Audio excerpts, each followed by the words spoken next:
Mga kaganapan sa ating mga mandirigma na nagbabantay sa buong kapuluan. Ito ang Balitang Mandirigma, the Philippine Marine Corps Virtual News Channel. Sa ulo ng mga balita, joint graduation ceremony nangyari sa Marine Corps Force Development Center. Opening ceremony ng Marine Infantry Corporal Course Class No. 46 isinagawa. Motivation run nangyari sa Ternate, Cavite. Philippine Marine Corps nakilahok sa Trash to Trees program sa Ternate, Cavite. Mobilization exercise formal nang binuksan. Isang magiting na mandirigma bumisita sa 1st Marine Brigade. Interagency Squad Challenge sa Tawi-Tawi matagumpay na naisagawa. MBLT-7 nagsagawa ng serbisyong medikal sa Palawan. Flag Officer in Command, Philippine Navy bumisita sa Marine Battalion Landing Team 10. Ito ang Balitang Mandirigma at ang inyong tagapagbalitang mandirigma, Lieutenant Jenny May C. Ray, Philippine Navy Marines. Magandang araw. Ako si Second Lieutenant Jenny May C. Ray, Philippine Navy Marines, at ito ang Balitang Mandirigma. Joint graduation ceremony ng Combat Pistol Qualification Course Class No. 17, Marine Scout Sniper Proficiency Training Class 09, Instructor Pistol Proficiency Training Class 01, at Instructor Rifle Proficiency Training Class 01 nangyari sa Marine Corps Force Development Center, Feliciano Hall, Marine Barracks, Rojardo Brown, Fort Bonifacio, Taguig City. Matagumpay na naidaos ang joint graduation ceremony nito lamang ika-23 ng Nobyembre na dinaluhan ni Colonel Manuel Bundang, Philippine Navy Marines General Staff Corps Retired bilang panauhing pandangal. Pinatunayan ng aktibidad na ito na ang Philippine Marine Corps ay patuloy na inaangat ang kalidad ng pagsasanay lalo na sa paggamit ng mga makabagong armas.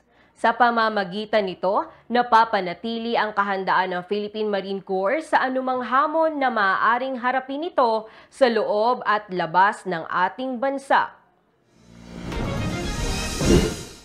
Opening ceremony ng Marine Infantry Corporal Course Class No. 46 isinagawa.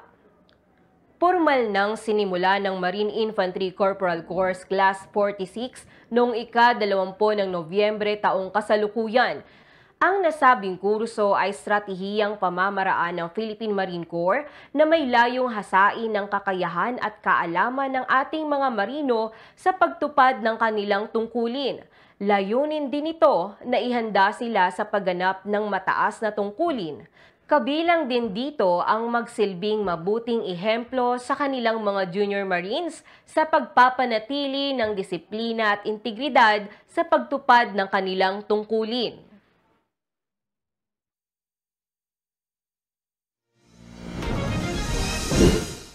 Motivation run nangyari sa Ternate, Cavite.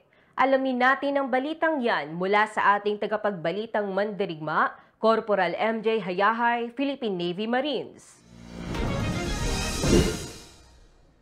Nagsagawa ng motivation run ang Marine Corps Force Development Center sa pamamagitan ng The Basic School nito lamang ika-22 ng Nobyembre sa Ternate, Cavite. Ito ay pinangunahan ni CMS Antonio O. Limitaris, Philippine Navy Marines, ang Command Sergeant Major ng Philippine Marine Corps, kasama ang iba pang senior enlisted personnel na nakilahok sa nasabing takbo. Ang aktibidad na ito ay isinagawa para sa mga miyembro ng Marine Basic Course Classes 499 at 500 sa kanilang nalalapit na pagtatapos sa The Basic School.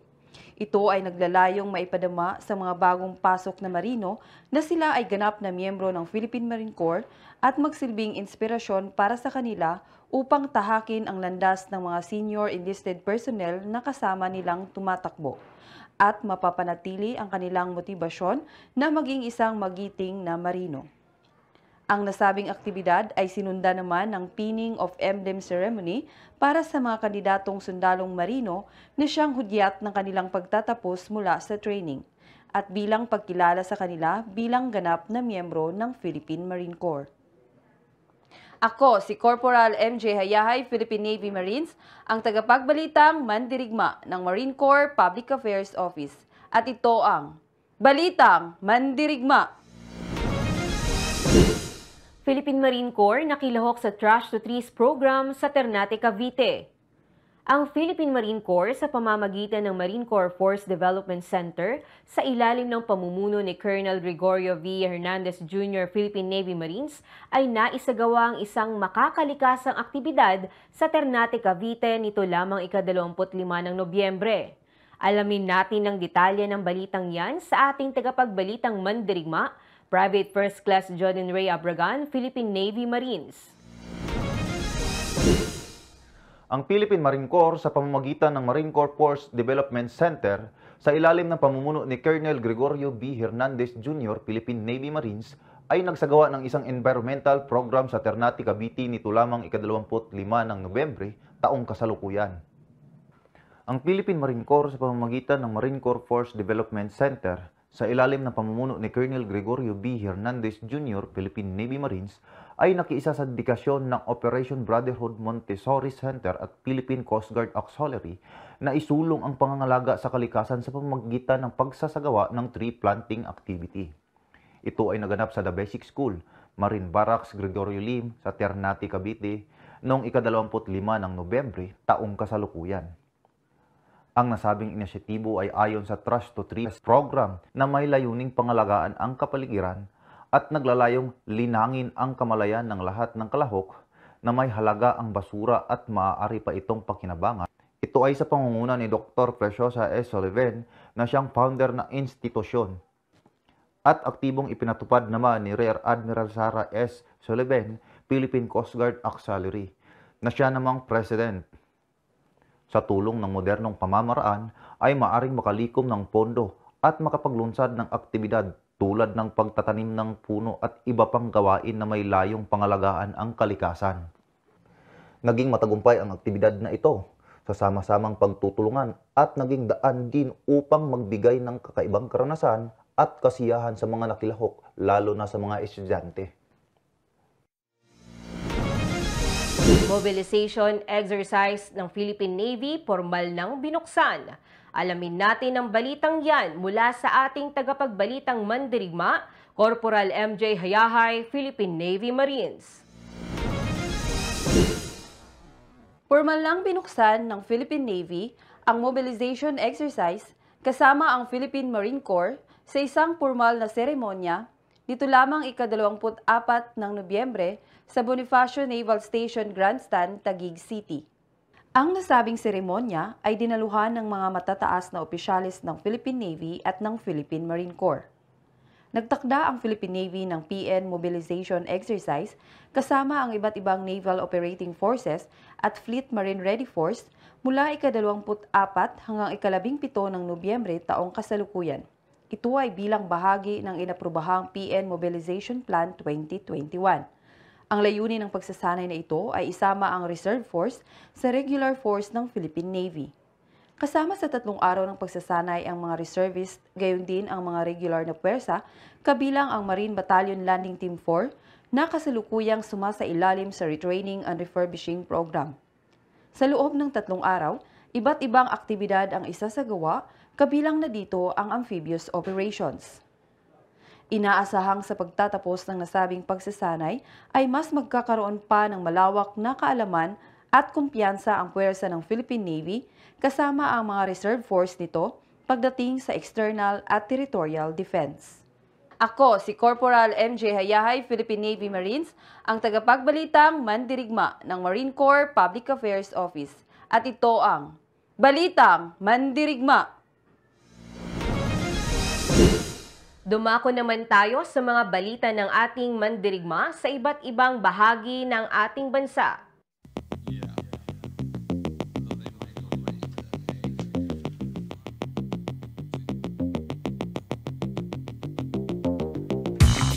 Isang magiting na mandirigma bumisita sa 1st Marine Brigade.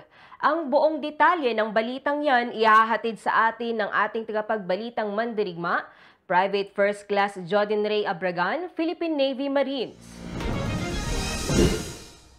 Muling nagbalik si Major General Alexander F. Balutan, Philippine Navy Marines Retired, sa Camp Iranon, Maguindanao del Norte sa kanyang pagbisita sa punong himpilan ng 1st Marine Brigade noong ika-17 ng Nobyembre taong kasalukuyan. Si Major General Balutan, Philippine Navy Marines ay mainit na tinanggap ng buong puwersa ng Team Laging Handa sa pangunguna ni Brigadier General Eric A. Makaambak, Philippine Navy Marines, ang kasulukuyang commander ng nasabing brigade. Ang okasyon ay sinimulan ng pag-alay ng bulaklak bilang paggunita sa mga sakripisyo ng mga Marine Warriors noong all-out war. Ito ay sinundan ng guest book signing at talk to troops kung saan nagpahayag si Major General Balutan ng kanyang taus-pusong pasasalamat sa mainit na pagtanggap sa kanya ng nasabing unit na dati na din niyang pinamunuan.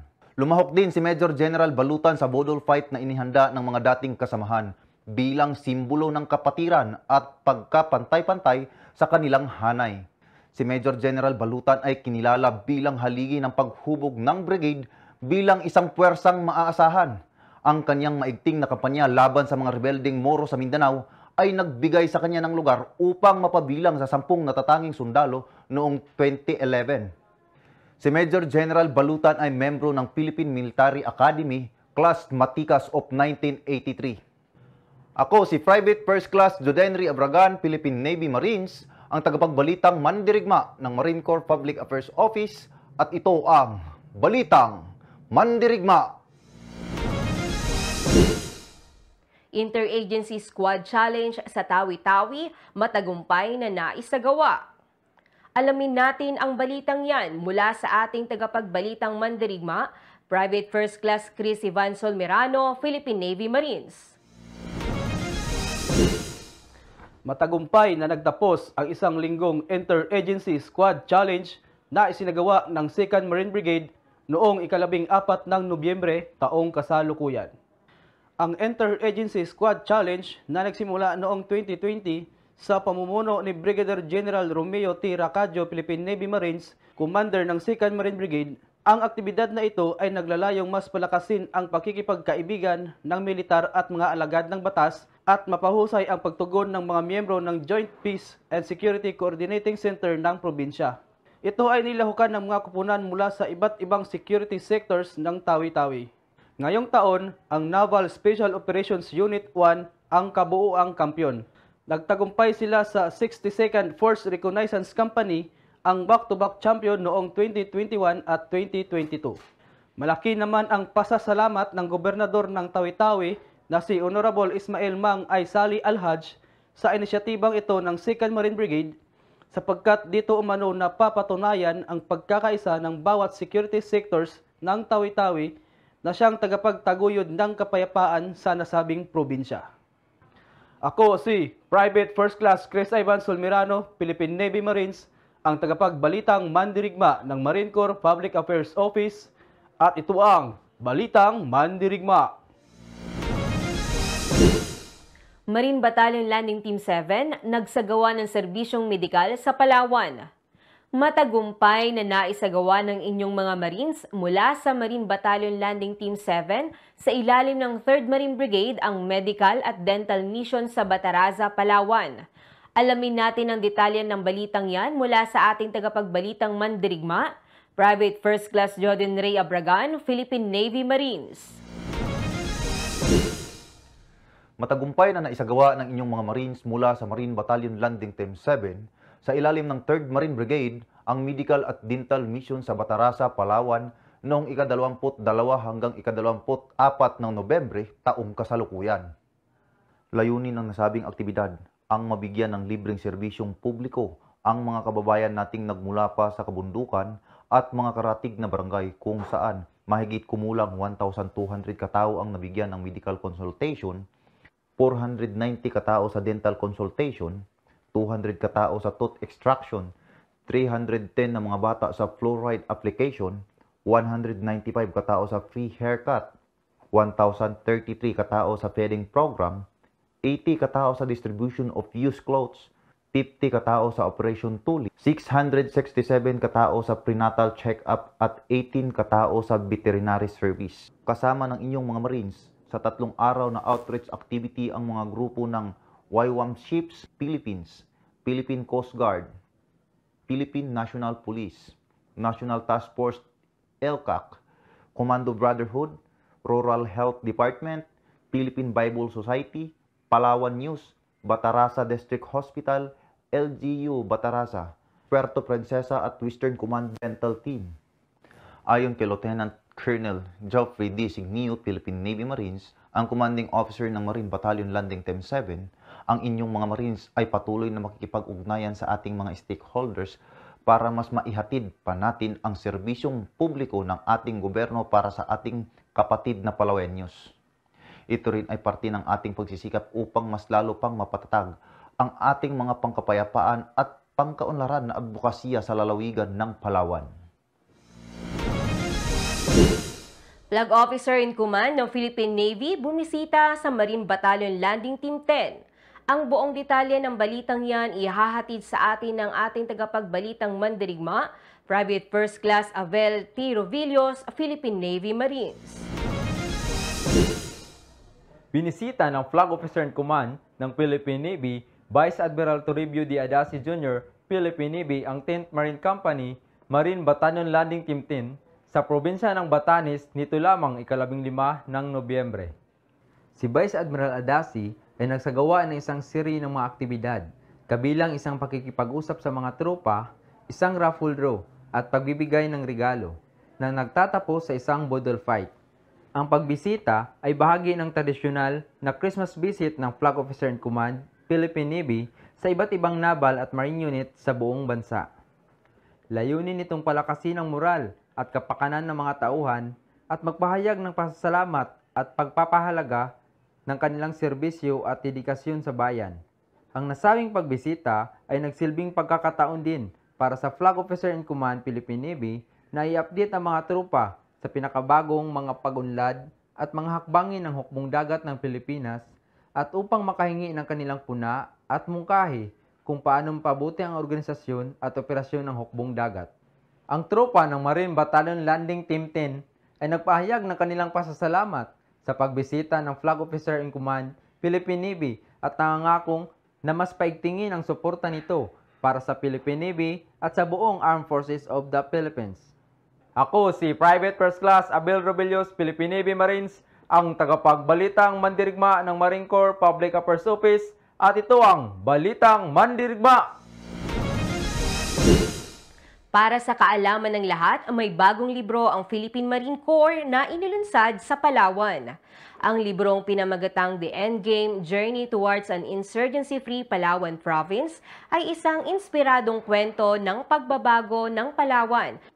Sa kabila ng mga hamon, nagsanib puwersa ang Marine Battalion Landing Team 3 at mga unipermadong ahensya ng gobyerno, mga local government unit at stakeholders, gayon din ang matatag na komunidad.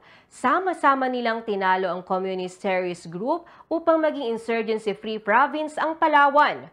Ang aklat na ito ay isang patunay ng pagkakaisa, determinasyon at pagtutulungan sa pagharap sa anumang banta ng terorismo sa Palawan.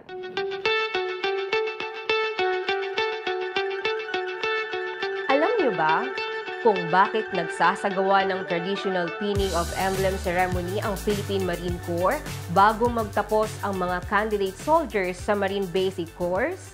Sa kadahilanang sumisimbolo ito ng formal na pagtanggap ng Philippine Marine Corps at pagkilala sa kanila bilang mga bagong miyembro ng Marine Corps Brotherhood. Ngunit, bago pa man ang seremonyas na ito, kinakailangan muna nilang lampasan ang mga hamon sa kanila ng Marine Corps Training Center sa loob na 6 na buwan. At yan ang mga balita ng ating mga mandirigma. Ako si Second Lieutenant Jenny May C. Ray, Philippine Navy Marines ng Marine Corps Public Affairs Office. Sa ngalan ng karangalan, katungkulan at kabayanihan, ito ang Balitang Mandirigma.